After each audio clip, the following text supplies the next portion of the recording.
Today, we're going to talk about how to block the effects of sugar and other carbs and other things as well. If the person's on the ketogenic diet and they somehow come off the ketogenic diet and they eat something that they shouldn't be eating, and how do they neutralize the effects of that? That's what we're going to talk about. All right, so let's start with number one, sugar. Your friend has just eaten some sugar. What should they do to counteract the effects of the sugar? Now, the damaging part of sugar is that it tends to act like rust in your arteries, destroys your energy factories, your mitochondria. You have something called the glycemic index, right, of foods. So you eat a certain food, and the higher the sugar, the higher the spike, and it creates damage. And so each carbohydrate has an index from high to low. And you also have something else called the glycemic load. And that's looking at the carbohydrate in food, but it's also taking into consideration fiber, because fiber tends to buffer and inhibit this sugar spike. And so out of all the carbohydrates, fiber, which is a carbohydrate, has no effect on insulin. So other carbohydrates will raise insulin, but not fiber. So it's neutral. And so the more something has fiber in it, the less the sugar effects. Like carrots, for example, are loaded with fiber. And so it's really hard to spike the blood sugar if you're consuming a carrot. Unless you juice the carrot and just drink the juice, right? Carrot juice, which I used to do a long time ago. So what you need to understand if your friend consumes some sugar is to recommend that they start consuming some fiber right away. And if there's fiber in a salad, that would be the best thing, because that will buffer or slow the effect of this spike. The other thing to know about sugar is that sugar, especially refined sugar, depletes you of potassium, B1, zinc, and magnesium. And so if you were to take some electrolytes and B vitamins and trace minerals, that will counteract the deficiencies that you just created from that sugar. So that's just a way of kind of minimizing the side effects from that. Grains, because eventually grains turn into sugar. And there's different things about grains that you need to know. Number one, you have the refined grains, right? So if you're consuming refined grains, it's going to deplete you of certain nutrients, because when you refine the grain, it's like empty of nutrients. So when you consume that, your body starts to metabolize it, and then it needs to pull from its reserves certain nutrients to burn it up. And so this is why the more refined grains or even sugar that you consume, the more of certain nutrients that you need, because refined foods does not come with these nutrients. So you have to tap into your own reserves to be able to process them or digest them. So refined grains have their own issues, but then you have the whole grains. Whole grains has some nutrients, not as much as you might think, but it also has something called phytic acid and other anti-nutrients. So the phytic acid actually blocks you from absorbing certain minerals. So if you're consuming whole grains, you might want to consume an oyster or some shellfish to get those minerals back, because shellfish, especially oysters, are loaded with zinc. The other big problem with grains is the gluten. That's the protein in the wheat or some other grain. So you can have a gluten allergy, you can have a gluten intolerance, but it can really tear up and create inflammation in your gut on so many people, especially because they've did hybrids of grains, especially wheat. And they don't just come with more carbs, they come with more protein in some cases. And that protein can do some interesting things to your gut. It can even mimic a bit of morphine, which numbs the pain that it creates, making you think it's totally fine to consume, right? So you keep eating it, and then sometime down the road, you have this gut inflammation that creates all sorts of other additional problems that you didn't suspect. So just as a side note, to counter inflammation in your gut, okay, let's say you want to counter that, you can take glutamine or consume foods high in glutamine. What would that be? Meat. And this is why when someone goes on a meat diet or a carnivore diet and gets all this glutamine from that, they tend to heal their guts, as long as they're not consuming at the same time the sugar and the grains and the starches, things like that. So this video is all about neutralizing the effects of some of these carbs and other things as well. The other thing refined grains depletes is vitamin E. And there's a big correlation between a vitamin E deficiency and angina, because the heart needs that vitamin E.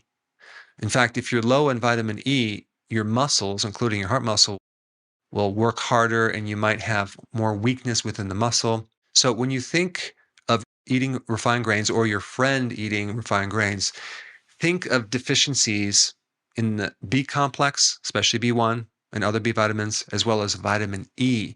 So you want to put those back to neutralize the effects. You can even consume some nutritional yeast to kind of get your natural Bs. Just make sure that they're not enriched with synthetic B vitamins. Also, I want to mention if you're consuming grain foods like breads, pasta, things like that in Europe, people have less bloating because they ferment the grains longer, which actually tends to break down more carbs because the microbes eat the carbs. And also, it can actually break down a lot of the gluten as well. And all that enrichment of iron and synthetic vitamins will tend to make your gut feel very heavy. The other thing about grains is a lot of times they'll use Roundup Ready or called glyphosate, which is a herbicide to kind of dry out these grains. So now you're consuming this grain that has these chemicals in it, which is not good. So make sure you have an organic grain if you're going to do grains. As another side note, I want to mention the chemistry of glucose is very similar to the chemistry of vitamin C. So if you're eating sugar, right, don't expect any vitamin C absorption because it's competitive. And this is why when people take like those vitamin C gummies, I mean, they're just loaded with sugar. You're not getting any vitamin C. So just realize that glucose blocks vitamin C.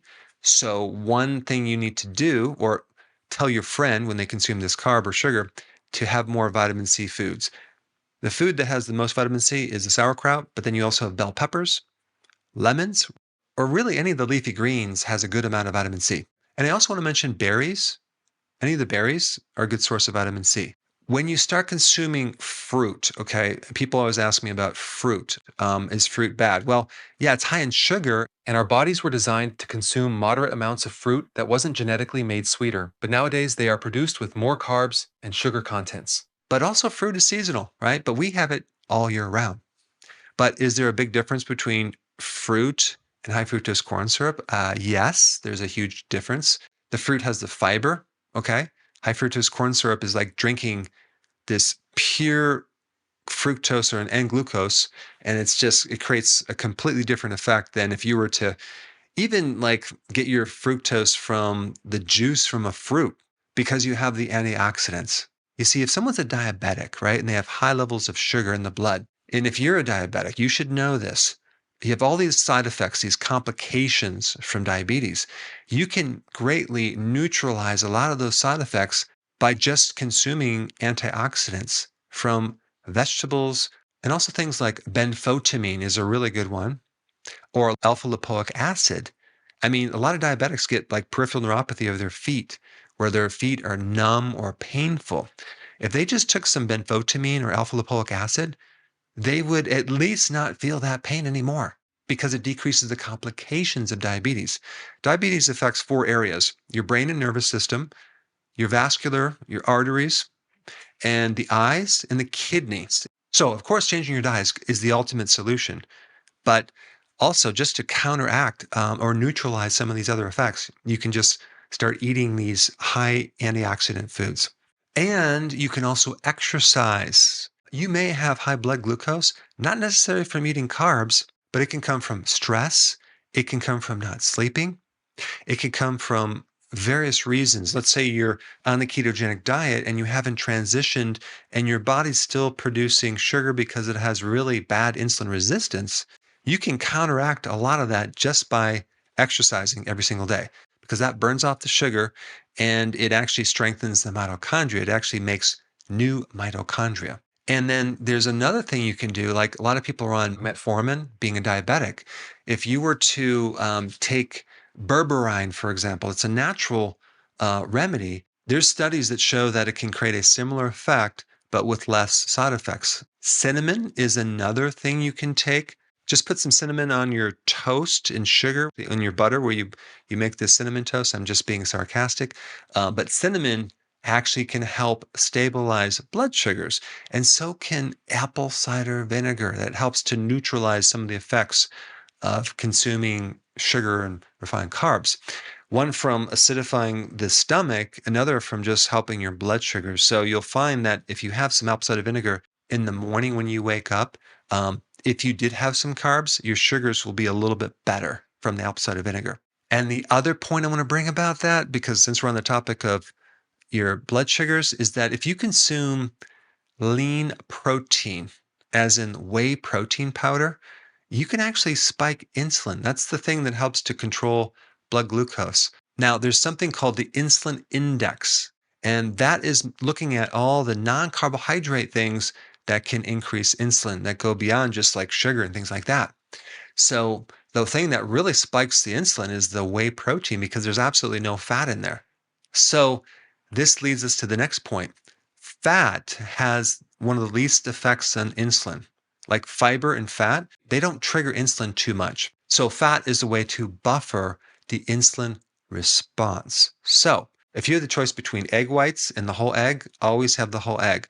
Or a fatty hamburger versus a lean piece of meat, do the fatty hamburger.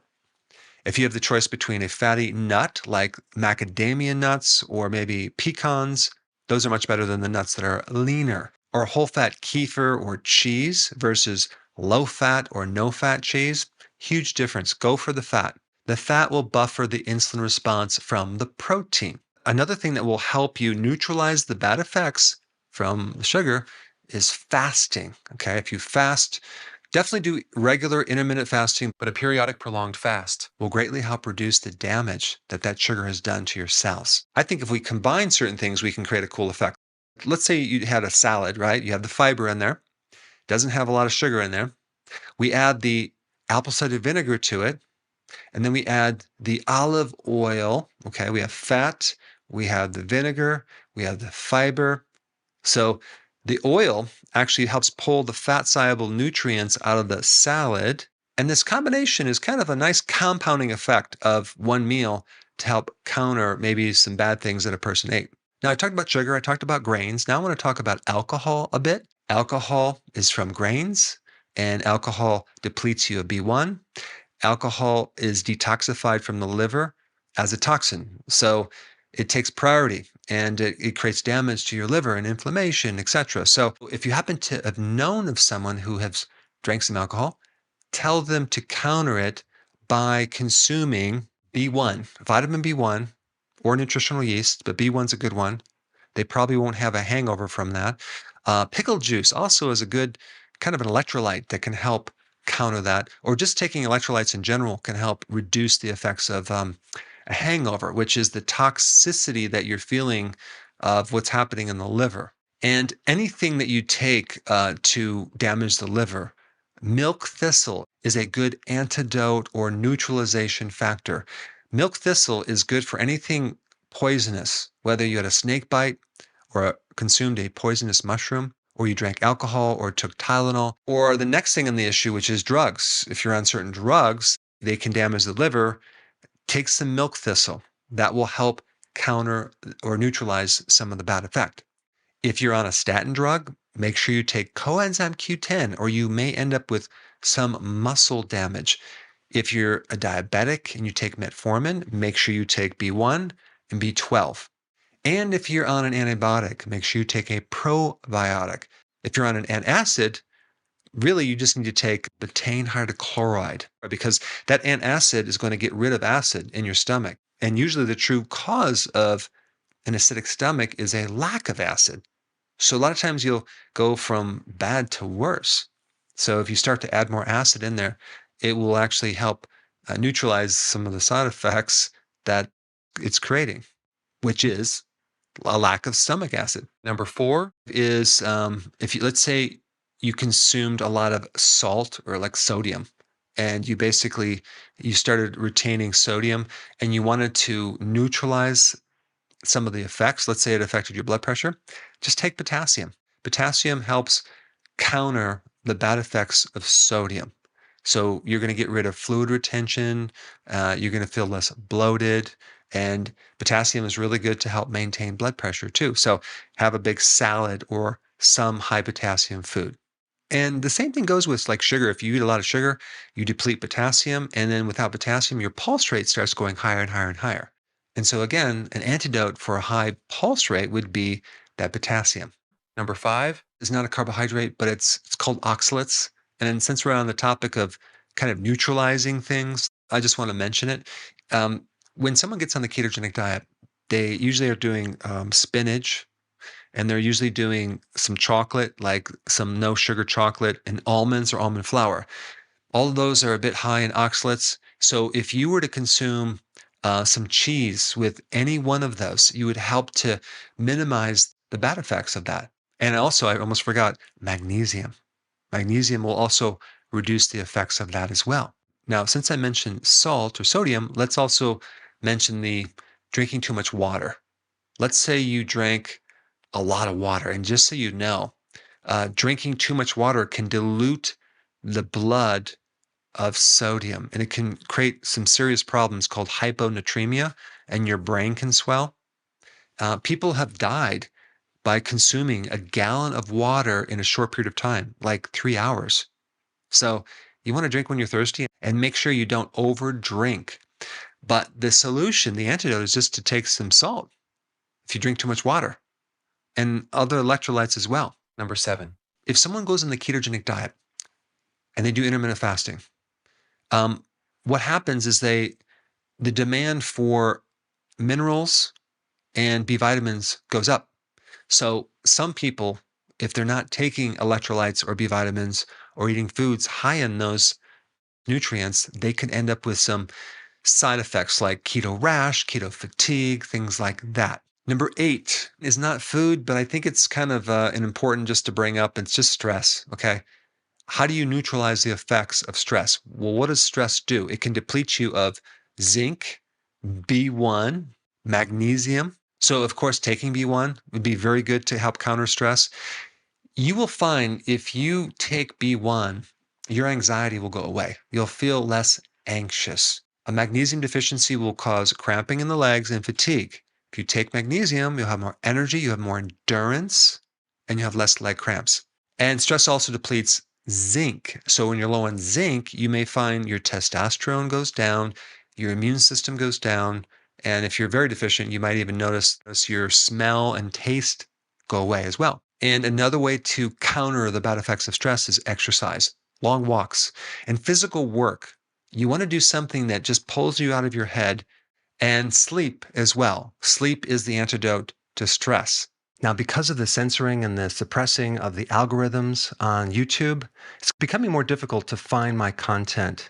And there's a lot of content that I cannot put on YouTube, unfortunately. So to make sure you have full access of all my information, go to drberg.com and subscribe to my newsletter by clicking the link down below in the description. I will see you on the other side.